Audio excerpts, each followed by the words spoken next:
যাই হোক বন্ধুরা, অবশেষে আমি দেখো এক ডালা তুলে ফেলাইছে, আটতেছে না, পড়ে যাচ্ছে। কাগজ আনা ভালো ছিল, পড়ে যাচ্ছে, এখন আটতেইছে না।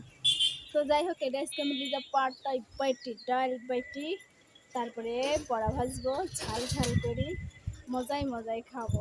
দুঃখের বিষয়, ডালায় আটতেছে না, পড়ে পড়ে যাচ্ছে, কি যে অবস্থা, বাতাসে উড়ে চলে যাচ্ছে, দেখছো? তো তোমরা এই পাতার বড়া কিরা কিরা খাইছাও কমেন্ট করে জানাইও। হ্যাঁ, পাদের পাতা। আমার লজ্জাই করতেছে, কি গন্ধ, তাই না? কিন্তু খাতে সেই টেস্ট। তো যাই হোক, আমরা কই যে পাদের পাতা, কি হচ্ছে গানি এই গন্ধ ভাদালের পাতা, সভ্য ভাষায় কই গন্ধ ভাদালের পাতা, পাদের পাতাতে কওয়া যায় গন্ধ ভাদালের পাতা। তো তোমরা কি কও কমেন্ট করে জানাইও। তো সবাই ভালো থেকো, সুস্থ থেকো। আচ্ছা, ওরে বাবা।